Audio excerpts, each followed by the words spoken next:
மலர்களில் ரொம்ப சிறப்புக்குரிய மலரும் தெய்வீக தன்மை உடைய மலருமான தாமரைப்பூவின் தெய்வீக ரகசியங்களை பற்றி தான் நம்ம இன்றைக்கி பார்க்க போகிறோங்க.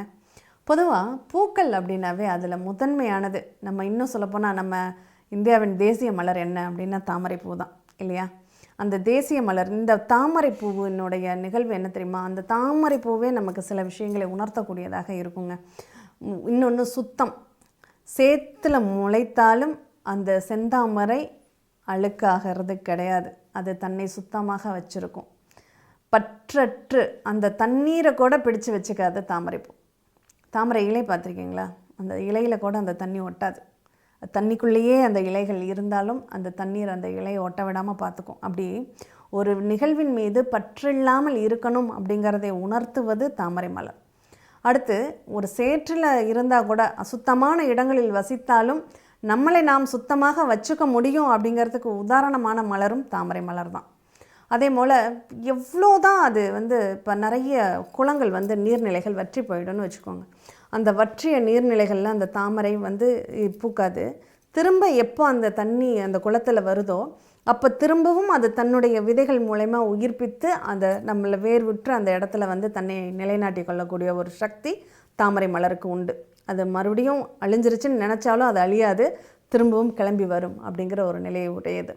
அப்போது எவ்வளோ தடைகள் வந்தாலும் அது தன்னை நிரூபிச்சிடும், வெளியில் வந்துடும். நம்ம அழுத்தி வளர விடாமல் பண்ணினாலும் கூட அது தன்னை நிரூபித்து முட்டி மோதி வெளியில் வந்துடும். அதே மாதிரி சூரிய உதயத்தில் சூரியனுக்காக சூரியன் வந்ததும் சூரியனை பார்த்து மலர்ந்து அந்த சூரியன் மறைஞ்சதும் தன்னை மூடிக்கொள்ளக்கூடிய ஒரு சக்திங்கிறது தாமரை மலருக்கு தாங்க உண்டு. நம்ம பூக்கள் எல்லா பூக்களையும் நம்ம தலையில் வச்சுக்குவோம்.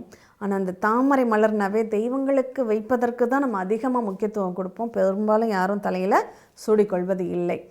தாமரை பூனாவே நமக்கு என்ன தோன்றும்? தாமரை மலரில் வீற்றிருக்கக்கூடிய அந்த மகாலட்சுமி தாயார் தான் நமக்கு மனசுக்குள்ளே வரும்.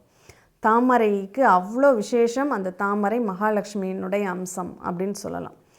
அந்த தாமரை மலரில் தான் நிறைய தெய்வங்கள் ஆசனமாக வீற்றிருக்க, தங்க தாமரையில் வீற்றிருக்கக்கூடியவள் மகாலட்சுமி தாயார். அப்போ அந்த தாமரை மலர்களை அந்த மகாலட்சுமி அர்ச்சனைக்கும் பூஜைக்கும் பயன்படுத்துகிறோம் அப்படின்னா அது ரொம்ப விசேஷம். நிறைய ஹோம யஜ்யங்களில் முதன்மையான புஷ்பமாக அங்கே கொடுக்கப்படுவது தாமரை மலர்கள் தான். இந்த தாமரை மலர் மாலை தெய்வத்திற்காக அர்ப்பணிக்க வேண்டிய ஒரு மலர் அப்படின்னு சொல்லலாம். இன்றைக்கி நிறைய பேர் அந்த தாமரை மாலையை நிறைய கல்யாணங்களுக்கு கூட அதை பயன்படுத்திக்கிறாங்க. அது எந்தளவுக்கு அது நன்மை அப்படிங்கிறத தாண்டி அதை தெய்வங்களுக்காக மட்டுமே அதை பயன்படுத்துவோருக்கு பலன்கள் அப்படிங்கிறது அதிகமாகவே இருக்கும்.